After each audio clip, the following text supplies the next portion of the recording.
वंदे मातरम 3 बज चुके हैं। वक्त हो गया है 3 बजे 3 खबर का और मैं हूं आपके साथ दीपिका सिंह। महाराष्ट्र में जारी सियासी जंग पर सुप्रीम कोर्ट में सुनवाई जारी है और यहां बागी विधायकों ने डिप्टी स्पीकर की भूमिका पर सवाल खड़े किए हैं।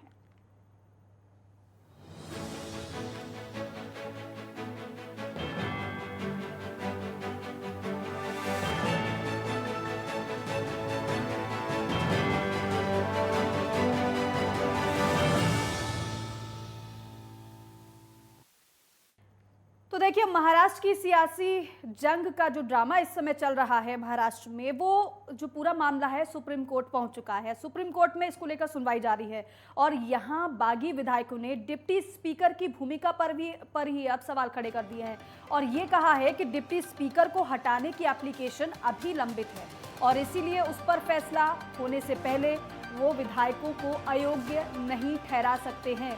ये शिंदे गुट की तरफ से कहा गया है। आरोप डिप्टी स्पीकर पर लगाए गए हैं। दूसरी तरफ महाराष्ट्र सरकार की तरफ से पेश वकील अभिषेक मनु सिंघवी ने कहा है कि बागी विधायकों को पहले हाई कोर्ट का रुख करना चाहिए था और इसके साथ ही महाराष्ट्र में सड़कों पर भी शिव सैनिकों और शिंदे समर्थकों की जंग देखने को मिल रही है। यानी एक तरफ तो शिवसेना समर्थक हैं, तो अब दूसरी तरफ एक तरफ शिवसेना समर्थक लगातार प्रदर्शन कर रहे थे और ये भी जानकारी है कि जो बागी गुट के विधायक हैं, कुछ उनके दफ्तरों के बाहर, उनके घर के बाहर तोड़फोड़ भी की गई है। लेकिन दूसरी तरफ शिंदे समर्थक भी अब लगातार प्रदर्शन करते हुए नजर आ रहे हैं। ठाणे में आज बड़ी संख्या में शिंदे समर्थक सड़क पर उतरे और शिवसेना से बागी हुए नेताओं में प्रदर्शन में, हालांकि नेताओं के समर्थन में प्रदर्शन किया गया।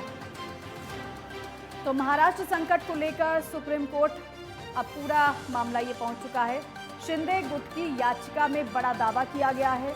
महाराष्ट्र की एमवीए सरकार अल्पमत में है, ये याचिका में शिंदे गुट की तरफ से कहा गया है। बागी गुट की याचिका में समर्थन वापसी का दावा है। 165 पेज की जो याचिका है उसमें समर्थन वापसी का जिक्र किया गया है बागी विधायकों की तरफ से। वो कह रहे हैं कि जो महाविकास आघाड़ी सरकार है वो अल्पमत में है क्योंकि हमने समर्थन वापस ले लिया है। ये बागी गुट का कहना है। आपको बताएं कि 38 बागी एमएलए ने समर्थन वापस लिया है और वो ये कह रहे हैं कि मनमाने फैसले ले रही है अल्पमत सरकार। याचिका में राउत की कथित धमकियों का जिक्र भी किया गया है क्योंकि आपको बताएं कि जब से ये गुट शिंदे गुट है वो बागी हुआ है, लगातार संजय राउत की तरफ से बयानबाजी देखने को मिल रही है। कथित धमकियों का जिक्र भी याचिका में किया गया है। हालांकि बागी विधायकों की जान के खतरे का भी जिक्र इस याचिका में दिया गया है। शिंदे को विधायक दल के नेता चुने जाने का भी जिक्र है। आप पहले हाई कोर्ट क्यों नहीं गए, ये सुप्रीम कोर्ट की टिप्पणी है। तो देखिए, इस पूरे मसले पर सुप्रीम कोर्ट में अभी सुनवाई जारी है और सुप्रीम कोर्ट की जो टिप्पणी है वो आपको बताते हैं। आज सुप्रीम कोर्ट ने टिप्पणी की है शिंदे गुट के लिए। हालांकि कहा है कि आप पहले हाई कोर्ट क्यों नहीं गए, क्योंकि डायरेक्ट सुप्रीम कोर्ट का रुख किया गया है और ये बात अभिषेक मनु सिंघवी ने भी की है। हालांकि मामला गंभीर है और इसलिए सुप्रीम कोर्ट आए हैं। वकील की तरफ से ये कहा गया है। तो देखिए, पहली टिप्पणी सुप्रीम कोर्ट की यह है कि आपने हाई कोर्ट का रुख क्यों नहीं किया। अब शिंदे गुट की तरफ से जो वकील है उन्होंने कहा कि मामला गंभीर है और इसलिए सुप्रीम कोर्ट हम आए हैं। अदालत चाहे तो प्रोटेस्ट करा सकती है, ये शिंदे गुट के वकील ने कहा है। डिप्टी स्पीकर की कार्रवाई असंवैधानिक, शिंदे गुट ये कह रहा है। निलंबन का फैसला नहीं कर सकते डिप्टी स्पीकर, ये भी शिंदे गुट की तरफ से कहा गया है। तो अब कुल मिलाकर जैसा जो कहा भी जा रहा था कि अब जो लड़ाई है वो कानूनी दांवपेच में फंसती हुई नजर आ रही है। फिलहाल सुप्रीम कोर्ट में सुनवाई जारी है। अभिषेक मनु सिंह भी अपनी दलीलें रख रहे हैं और एक बड़ी खबर आपको बता दें कि महाराष्ट्र सरकार को नोटिस मिला है। ये बड़ी खबर इस वक्त की आपको बता दें कि केंद्र और पुलिस को सुप्रीम कोर्ट से नोटिस दिया गया है। शिंदे की याचिका पर नोटिस दिया है, ये बड़ी खबर आपको बता रहे हैं। सुप्रीम कोर्ट ने 3 दिन में जवाब मांगा है। अब देखिए, सुप्रीम कोर्ट की तरफ से नोटिस जारी किया गया है महाराष्ट्र सरकार के लिए और 3 दिन का समय दिया गया है। 3 दिन में जवाब देना होगा। केंद्र और पुलिस को सुप्रीम कोर्ट से नोटिस है। शिंदे की याचिका पर नोटिस दिया गया है।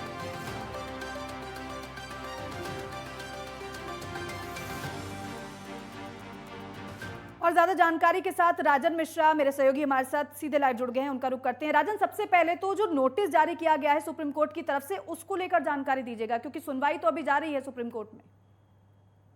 देखिए मनीषा, एकनाथ शिंदे के गुट ने जो याचिका दायर की थी सुप्रीम कोर्ट ने, तो सुप्रीम कोर्ट ने यहाँ पर 2-3 बड़ी बातें कही है।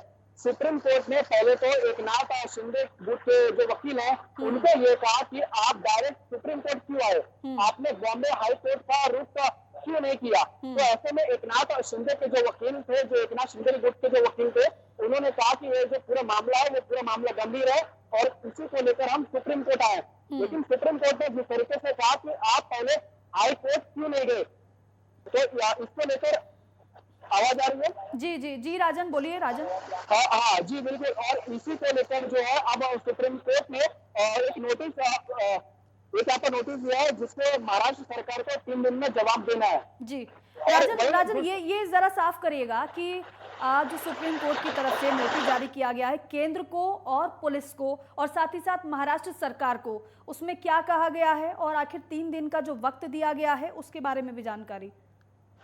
देखिए, डिप्टी स्पीकर ने जो 16 विधायकों को अयोग्य घोषित के लिए जो प्रक्रिया को शुरू किया था, उसी को लेकर सुप्रीम कोर्ट ने महाराष्ट्र सरकार से बाकायदा जवाब मांगा है।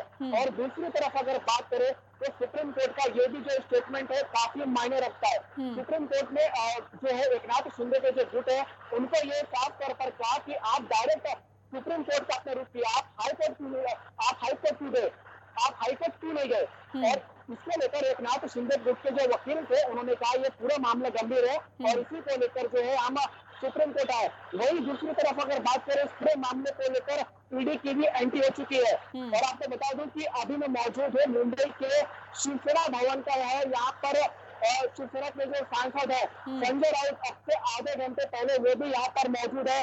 उसके अलावा जो है वो विनायक राउत वो भी श्रीराम भवन के अंदर है। और तीसरी तरफ अगर बात करें तो राज्यसभा की सांसद है प्रियंका चतुर्वेदी, वो भी करीबन 11 बजे से सेना भवन के अंदर मौजूद है। तो अंदर क्या बातचीत हो रही है, क्या बातचीत निकल कर सामने आती है, क्योंकि जब हमने विनायक राउत से बातचीत किया तो विनायक राउत ने साफ तौर पर कहा कि ईडी ने जो नोटिस भेजा है संजय राउत को, तो बीजेपी जो है वो ईडी इनकम टैक्स और जो सेंट्रल एजेंसी है कहीं ना कहीं इसका गलत उपयोग कर रही है। लेकिन शिवसेना जो है बीजेपी के जो एजेंडे इससे डरने वालों में से। ठीक है राजन, इसको लेकर आपसे मैं जानकारी लूंगी कि आप बता रहे हैं कि फिलहाल कुछ अंदर रणनीति बन रही है, मंथन चल रहा है, लेकिन उससे पहले ये जरा बता दीजिए कि सुप्रीम कोर्ट में क्या अभी सुनवाई जारी है या आज की सुनवाई संपन्न हो चुकी है। देखिए, अभी जो सुप्रीम कोर्ट में जो सुनवाई है वो पूरी हो चुकी है। सुप्रीम कोर्ट ने एक नोटिस भी जारी किया है और महाराष्ट्र सरकार को 3 दिन के अंदर जवाब देना है।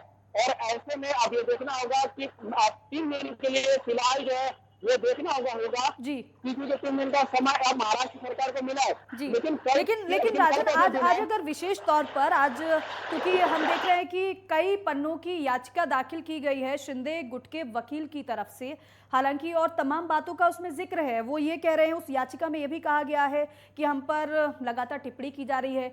आप संजय राउत की टिप्पणियों का जिक्र किया है कि हमें इस तरीके से डराया धमकाया जा रहा है। और वो ये भी कह रहे हैं कि जो अल्पमत सरकार है वो ऐसे ही फैसले लिए जा रही लगातार। और दूसरा ये भी है कि ये लगातार दावा शिंदे गुट कर रहा है कि अब सरकार तो अल्पमत में है, लेकिन इस तरीके से आज की अगर सुप्रीम कोर्ट की टिप्पणियों की बात करें तो किस किस मुख्य बिंदु पर सुप्रीम कोर्ट ने आज टिप्पणी की है। देखिए मनीषा, एकनाथ शिंदे के जो वकील राजन, मैं दीपिका बोल रही हूँ स्टूडियो से। दीपिका देखिए, माफ कीजिएगा, दीपिका देखिए, एकनाथ शिंदे गुट के जो वकील है उन्होंने जो याचिका दायर की थी उस पूरी याचिका में 2-3 बड़ी बातें थी। पहली बातें तो उसमें ये मेंशन किया गया था कि अजय चौधरी को आपने शिवसेना विधायक दल का नेता कैसे चुन लिया, क्योंकि 2 तिहाई से ज्यादा यानी कि 40 की जो संख्या है वो एकनाथ शिंदे के खेमे में। तो ऐसे में आपने अजय चौधरी को शिवसेना दल का नेता कैसे चुन लिया, ये गैर संवैधानिक है। दूसरी तरफ जो है एकनाथ शिंदे ये कह रहे हैं कि आर्टिकल 14 और आर्टिकल 19A और G का जो है यहाँ पर उल्लंघन है, तो ये एकनाथ शिंदे कह रहे हैं। तीसरी तरफ ये कह रहे हैं कि जो डिप्टी स्पीकर है महाराष्ट्र के वो कहीं ना कहीं महाविकास आघाड़ी सरकार के लिए काम कर रहे हैं। तो ऐसे में जो है जी ठीक है राजन, यानी कि स्पीकर की भूमिका को लेकर भी टिप्पणी सुप्रीम कोर्ट की आज की गई है, लेकिन दूसरी तरफ शिंदे गुट के गुट की तरफ पर भी टिप्पणी सुप्रीम कोर्ट ने की है। सुप्रीम कोर्ट ने कहा है कि हाई कोर्ट का रुख क्यों नहीं किया गया। ठीक है राजन, बहुत शुक्रिया आपका ये जानकारी अपडेट हम तक पहुंचाने के लिए। और फिलहाल रुक रहे हैं छोटे से ब्रेक के लिए, फौरन लौटेंगे।